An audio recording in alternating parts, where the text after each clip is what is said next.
Mainit na balita, tinanggal sa serbisyo ng National Police Commission ang 11 pulis mula sa Regional Drug Enforcement Unit ng National Capital Region Police Office. Kasunod yan ang desisyon kaugnay sa tig-2 counts ng grave misconduct at conduct unbecoming of a police officer na isinampa laban sa kanila.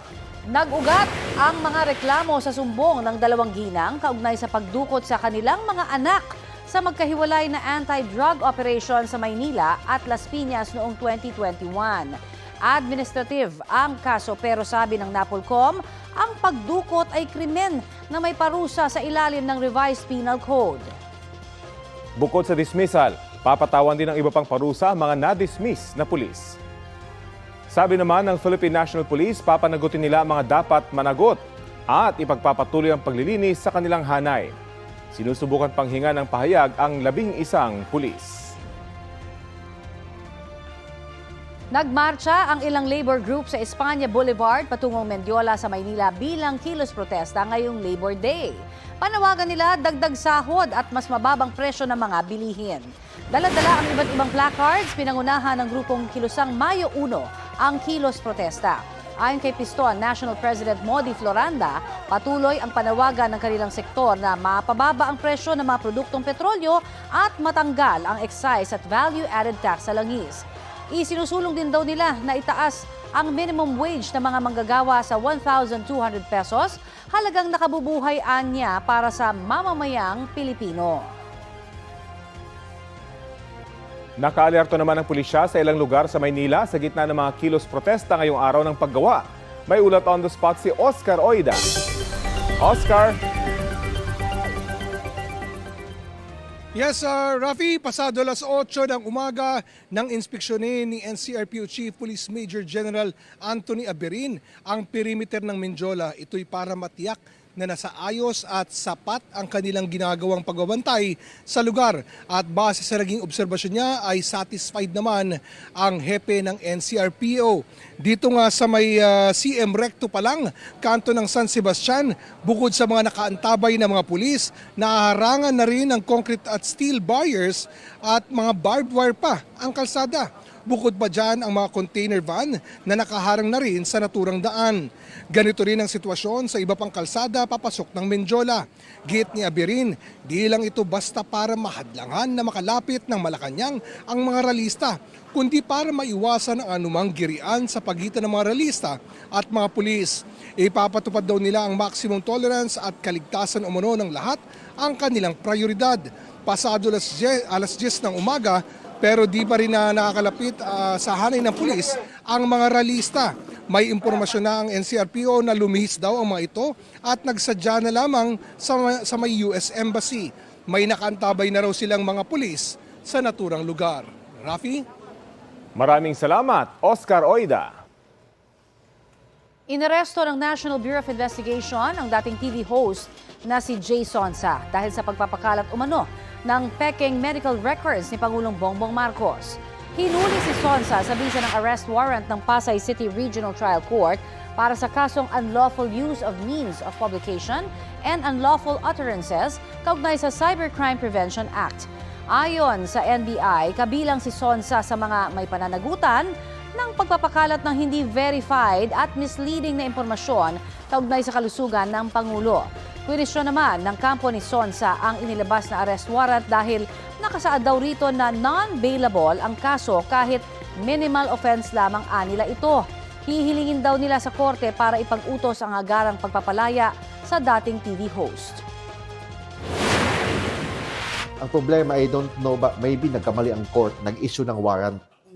Bakit nag-issue ng warrant na the bail is not required in this case? Maybe the cyber libel, but ang cyber libel, wala pang warrant na in-issue. Ano masasabi niyo dun, sir? No, we will go through the process, no problem. Sa ibang balita, mahigit 20 pamilyang nasunugan sa Taytay Rizal kaninang madaling araw. Balitang hatid ni Bam Alegre. Ganito kalakas ang sunog na sumiklab sa Riverside sa barangay San Juan, Taytay Rizal bandang hating gabi. Nagsimula ito sa looban sa hilera ng mga bahay malapit sa ilog. Itinaas ang unang alarma, hudyat para rumesponde ang di bababa sa 4 na fire truck. Marami ring fire volunteers ang tumulong na apulahin ang apoy. pansamantalang isinara ang kalsada dahil sa nagngangalit na apoy. Sa initial estimate ng Bureau of Fire Protection, mahigit 20 bahay ang naapektuhan ng sunog. 21 pamilya ang wala halos na isalbang gamit tulad ni Jovinita Borja. Mabilis po kaso hindi pa kami nakatulog, parang patulog pa lang din. Kaso nung bigla na nagsigaw, sa kabila po siya nangyari. 183,000 pesos ang tinatayang halaga ng pinsala. Walang naitalang nasawi o sugatan sa sunog. Tuluyang naapula ang apoy bago mag-alas 2 na madaling araw. Patuloy ang investigasyon ng BFP sa sanhi ng apoy. Masigip yung daanan papasok doon. So, ang nangyari doon sa mga kasama natin is pumasok na doon direkta sa baba, no? At ito po residential area ito ng mga shanty houses. So sa gilid dito sir ng ilog. Bam Alegre, nagbabalita para sa GMA News. Mga kapuso, 1 o 2 bagyo ang posibleng pumasok o mabuo sa loob ng Philippine Area of Responsibility ngayong Mayo. Ayon sa Pag-asa, may tsansang maglandfall ang potensyal na bagyo sa Eastern Visayas at saka tatawid hanggang Southern Luzon. May posibilidad din namang lumihis ang potensyal na bagyo.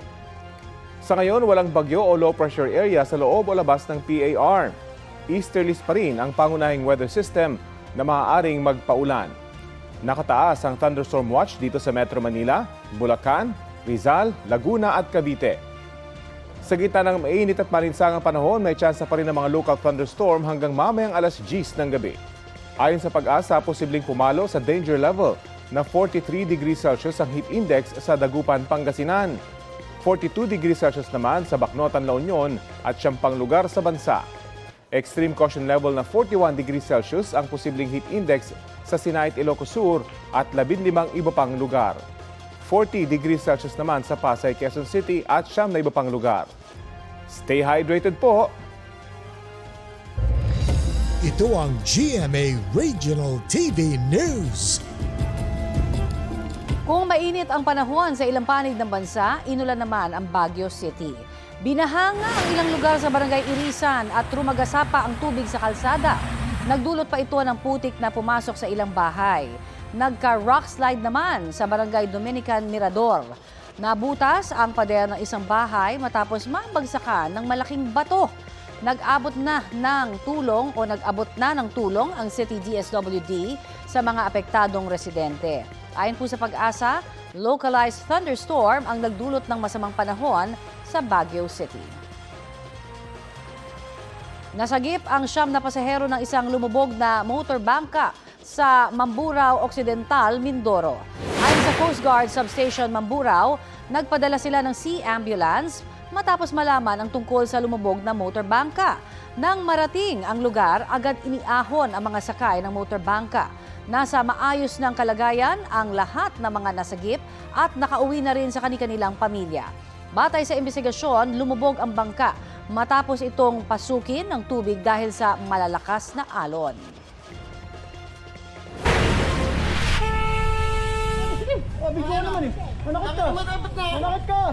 Tinangka ng SUV driver na yan na paluin ng baseball bat ang nakalitang rider sa Molina Boulevard sa Bocor, Cavite. Bago ang insidente nitong Martes, magkasunuran sa kalsada ang motor at SUV. Pagdating sa pedestrian lane, biglang huminto ang rider para pagbigyan ang mga tumatawid. Bumusina ang nasa likurang SUV. Hinabol ng SUV ang rider at nang ma-corner, nagkapalitan sila ng mga insulto at mura. Ayon sa rider, pauwi na sila noong galing sa trabaho. Sinampahan nila ng reklamong unjust vexation ng SUV driver, pati ng reklamong grave threat matapos umanong magbanta ang SUV driver online. Sinusubukan pang makuha na ng pahayag ang SUV driver. Nag-issue na ng show cause order ang Land Transportation Office laban sa dalawang driver at pinaharap sila sa May 6. Ayon sa LTO, suspendido na ng 70 araw ang lisensya ng SUV driver na posible pang ma-revoke. Nakaalarma na rin ang kanyang SUV. Isang sunog na bangkay ang natagpuan sa isang subdivision sa Pavia, Iloilo. Sa Cebu City naman, iniimbestigahan ang pagkamatay sa loob ng kulungan ng isang person deprived of liberty. Balitang hatid ni James Agustin. Mga pasasahita, sugat at namamagang pribadong parte ng katawan. Yan ang tinamon ng lalaking person deprived of liberty na natagpo ang nakahandusay sa Cebu City Jail. Base sa death certificate, sudden cardiac death due to acute coronary syndrome ang ikinamatay ng PDL. Batay naman sa autopsy report, may mga senyales na binugbog at naghihirap ang inmate bago namatay. Sabi ng forensic examiner, may nakita ring defensive wound sa PDL at tila hindi lang daw siya isang beses binugbog. Ayon sa Bureau of Jail Management and Penology Region 7, nagpapatuloy ang imbestigasyon nila sa pagkamatay ng lalaking PDL na may kasong statutory rape. Walang pahayag ang pamilya ng PDL. Sunog na matagpuan ng mga otoridad ang bangkay na yan sa tabi ng pader sa isang subdivision sa Pavia, Iloilo nitong Miyerkules. Inaalam ngayon kung ang bangkay ay sa lalaking nursing student na naiulat na nawawala. Natagpuan kasi sa di kalayuan mula sa bangkay ang mga gamit at ID ng estudyante. Nagpaalam daw ang estudyante sa kanyang tiyahin ng Martes pero hindi na nakauwi. Dinala na sa punerarya ang bangkay. Nakatakda naman magsumite ng specimen sample ang nanay ng estudyante para sa DNA test. James Agustin, nagbabalita para sa GMA News. Balik operasyon na ang Wholesale Electricity Spot Market o WESM matapos suspindihin dahil sa epekto ng gyera sa Middle East.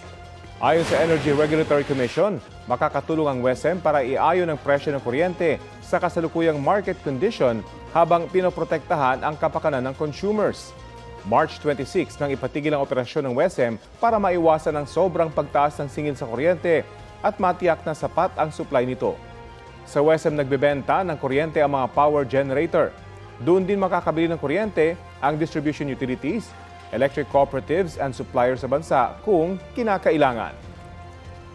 Nagkaroon ng minor strombolian activity ang Bulkang Mayon. Kita po sa video na nakuna ng T-Box kagabi ang pagbuga ng bulkan ng mga lava fragment. Lumikha yan ng plume na aabot sa 100 metro ang taas. Sa nakalipas po na 24 oras, dumaloy ang lava sa 3 gullies ng bulkan at nagkaroon din ng panandaliang lava fountaining. May naitala pang halos 30 volcanic earthquakes at nagbuga ng mahigit 1,000 toneladang asupre o sulfur dioxide. Hindi pa rin inaalis ang Alert Level 3 sa Mayon. Ibig sabihin po niyan, pinagbabawalan ang sinuman na pumasok sa itinalagang 6-kilometer radius permanent danger zone.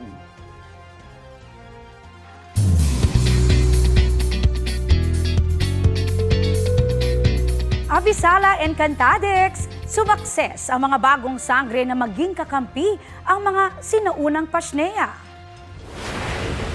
Sa episode ng Encantadia Chronicles Sangre kagabi, tagumpay si Flamara Faith de Selva na mapaamo si Drakesi. Si Dea Angel Guardian naman naging kaibigan si Pegaso. Habang si Adamus Kelvin Miranda natagpuan ang kanyang tunay na gabay na si Aqualon. At si Terra Bianca Umali napapayag naman na sumama sa kanya si Tyrus. Upgraded na rin ang warrior armor ng mga sangre na ipinasilip sa episode. Bago ang nalalapit na epic finale ng Encantadia Chronicles Sangre, idinaos ang isang exclusive media conference. Pinangunahan niya ni Officer in Charge for GMA Entertainment Group, Cheryl Chingsi, at iba pang opisyal ng GMA. Spotted din sina Bianca Umali, Kelvin Miranda, Angel Guardian at Rian Ramos. Sabi ni Bianca at Kelvin, marami silang natutuhan sa proyekto. Si Angel naman nasisepa sa pagtatapos ng series. Si Rian naging emosyonal matapos ang last taping day. Abangan ng mas matitinding plot twist sa huling 6 na gabi ng sangre sa GMA Prime pagkatapos ng 24 oras.